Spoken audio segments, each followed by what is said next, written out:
원래는 부가세를 내야 되는데 내지 않아도 되게 되는 거죠. 그러니까 매출액은 1원 차이인데 누구는 부가세를 0원 내고 누구는 70만 원 내는 거죠.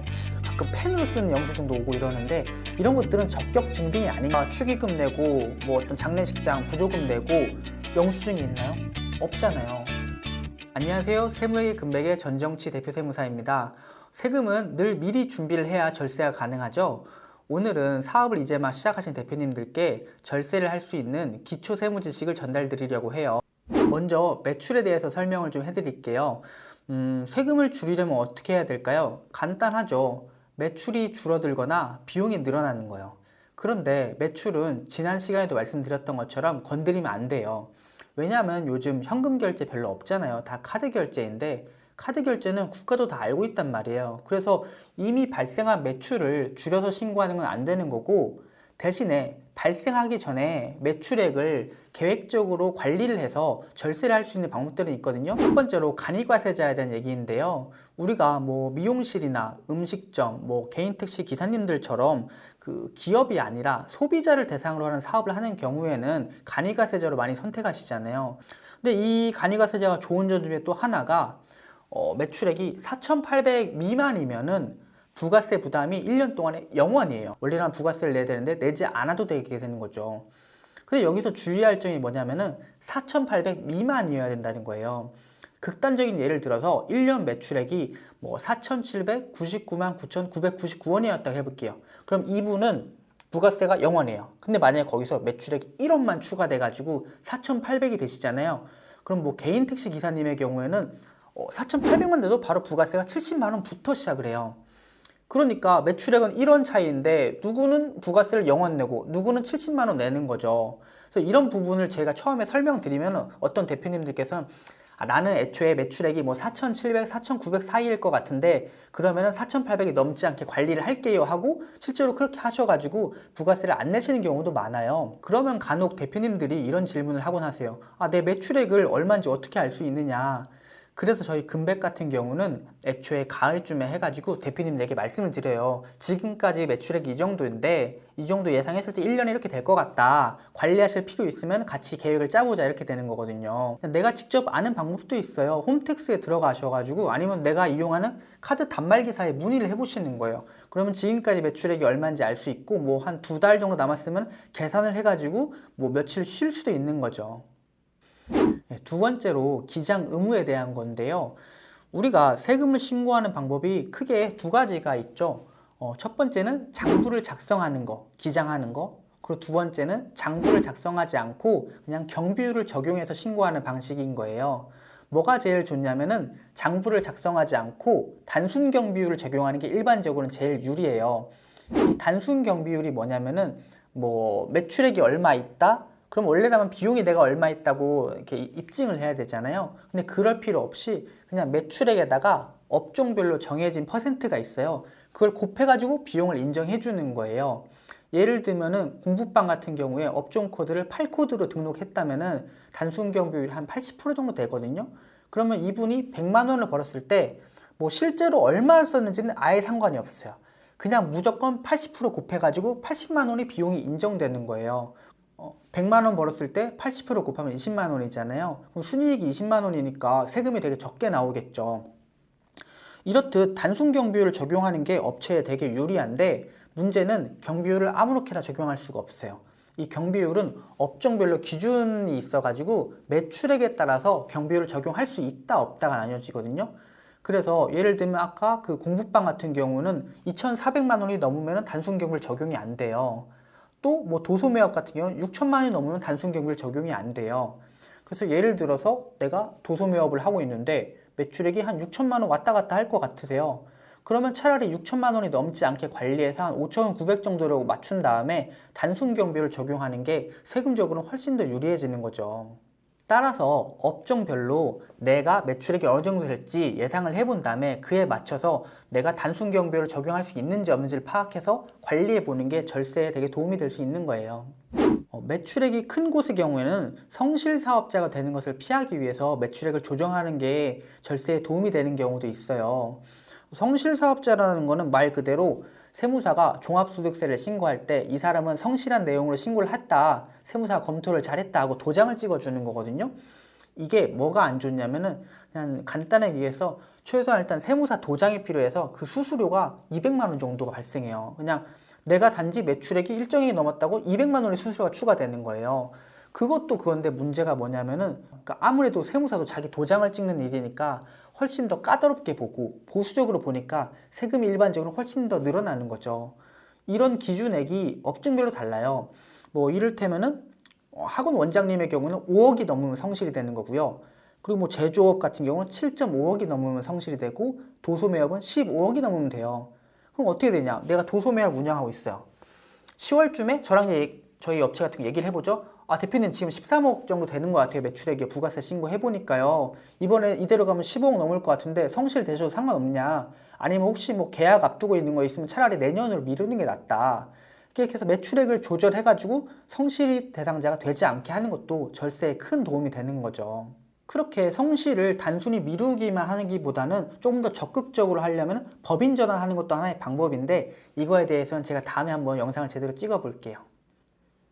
방금 전에 말씀드린 성실 같은 경우는 개인 사업자에 해당하는 내용이었고요. 이번에 법인에 좀 해당하는 내용을 설명드리면은 외관법인이라는 개념이 있어요. 이건 뭐냐면은 어떤 특정 조건들이 충족되는 법인의 경우에는 외부 감사를 받아야 돼요. 이 성실 신고도 그렇고 외부 감사도 그렇고 어쨌든 신고를 할 때 더 절차들이 생기는 거잖아요. 이 외관법인이 되는 경우는 성실신고 확인하고 비슷하게 세무사가 아니라 이 경우는 회계사의 감사를 받아야 돼요. 재무제표가 하나부터 10까지 살펴보고 제대로 된지 감사를 받아야 되는 거죠. 그래서 훨씬 더 까다로워요. 외부 감사를 받는 조건 중에 하나가 비상장 법인인 경우에는 매출액이 500억 원을 넘으면은 대상이 돼요. 그래서 저 같은 경우는 저희가 지금 제조업 규모 큰 데들도 많이 관리를 하고 있는데 400억이 넘는다 그러면은 미리 대표님하고 면담을 하는 거예요. 대표님 이대로 가면은 이제 외부 감사 대상 되신다. 이것도 매출액 조절을 좀 해보자 해가지고 몇 년 미루는 경우도 있어요. 결론적으로 매출액이 무조건 높다고 좋은 게 아니에요. 이렇게 내가 예상되는 매출액이 있을 때는 세무사하고 미리 상담을 해서 어느 정도 선으로 조절하는 것도 세금적으로는 도움이 될 수가 있는 거죠. 이렇게 해서 합법적인 방법으로 매출액을 조절해서 절세하는 방법을 알아봤고요. 그 다음에는 좀 비용에 대해서 이야기를 해볼게요.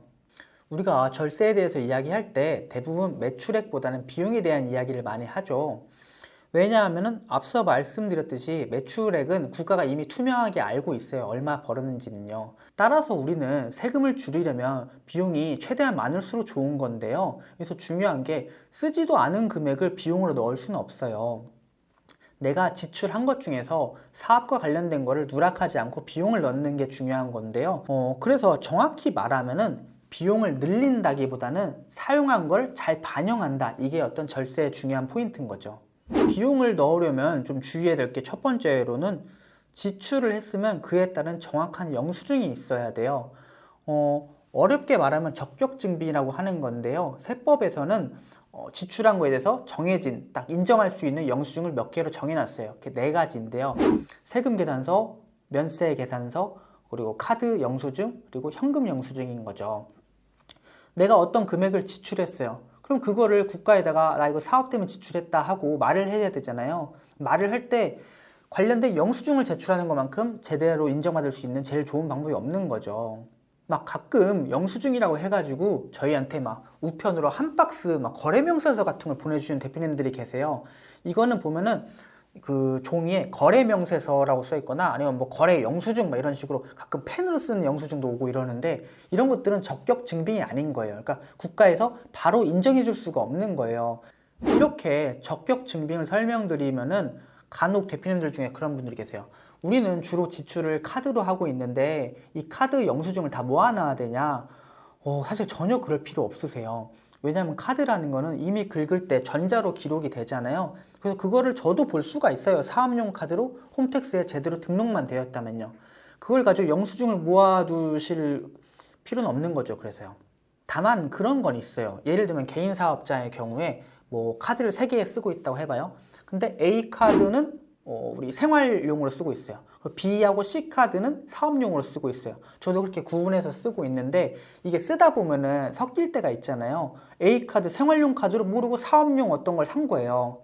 그럼 이때는 B하고 C카드 사업용 카드는 등록이 돼 있으니까 세무사가 알고 잘 반영을 해주는데 A카드 같은 경우는 생활용이니까 등록이 안 되어 있잖아요.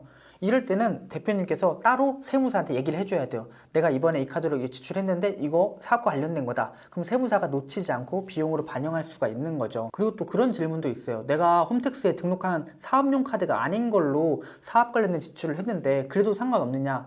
상관없어요. 사업에 실제로 사용된 지출이라면은 저한테 말씀만 해주시면 세무사들이 그걸 비용으로 넣을 수가 있는 거예요. 그래서 그런 부분들은 놓치지 않고 따로 관리를 해주셔야 되는 거고요. 두 번째로 사업용 카드를 좀 활용하는 방법을 좀 안내를 드릴게요.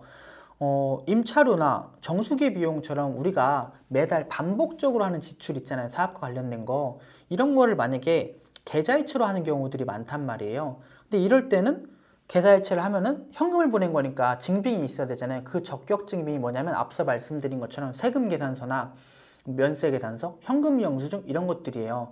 근데 이거를 아시겠지만은 매번 홈택스에 들어가 보거나 아니면 뭐 메일 등록한 거에 그 발행이 됐는지 확인을 해야 된단 말이에요. 생각보다 놓치기가 쉬워요. 그래서 저는 이걸 어떻게 추천드리냐면은 차라리 카드로 등록할 수 있는 거라면 모조리 다 사업용 카드로 등록해서 자동으로 결제가 되게끔 하는 게 제일 좋아요.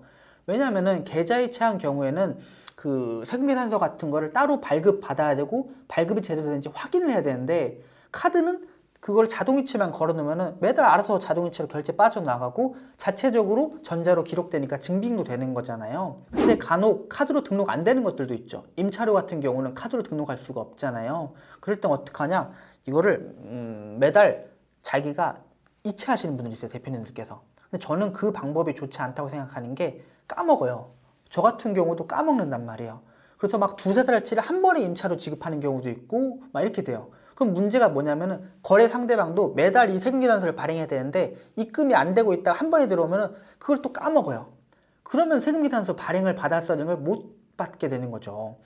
그래가지고 이거를 그럼 부가세 신고하기 전에라도 한번 최종적으로 다 확인해 보면 좋은데 거래 건수가 너무 많잖아요. 놓치기가 너무 쉬워요. 그래서 저는 이럴 때는 계좌이체를 직접 하지 마시고 자동이체 하게끔 하는 게 매달 빠져나가면 매달 자동이체 되게끔 하는 게 실수를 줄일 수 있는 것 같아요.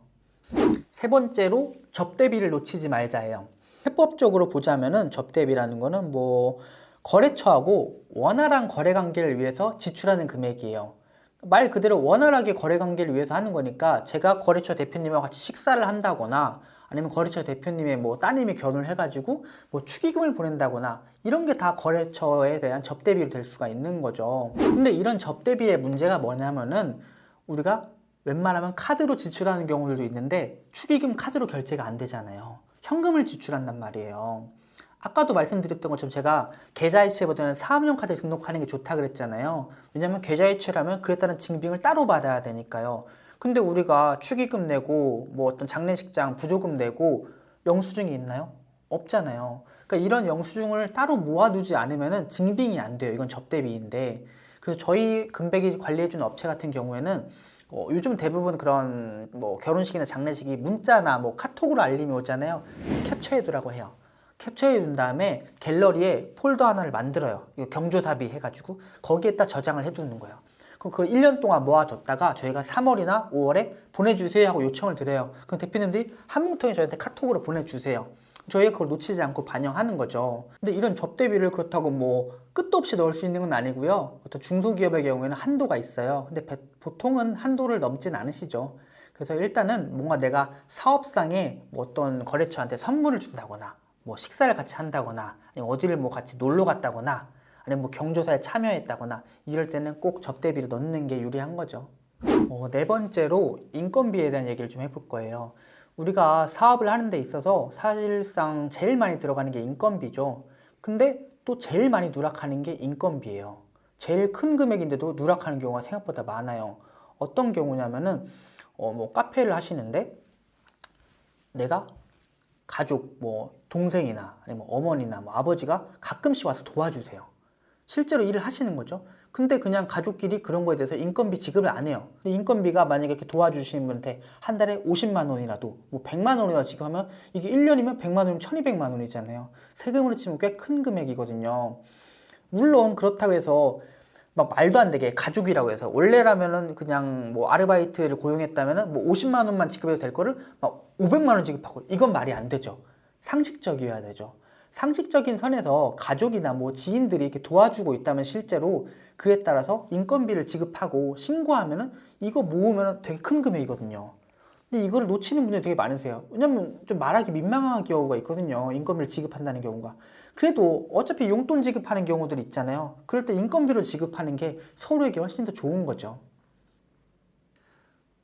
지금까지 매출이나 비용에 대해서 이렇게 알려드렸는데요. 사실 되게 단순한 것들이에요. 많이 알려져 있는 것들이기도 하고요. 이거를 누가 놓치나 싶기도 하겠는데 가만히 집에서 생각해보면요. 아, 나 이거 놓치고 있었네. 이런 분들 분명히 있으실 거예요. 대표님들 중에서. 왜냐하면 저도 사실 그런 경우 많이 있거든요. 그래서 제가 지금까지 말씀드린 거 다시 한번 쭉 검토해보시고 혹시 놓치고 있다. 아니면 세무사 상담이 필요하다. 그럴 때 편하게 연락 주시면 감사하겠습니다.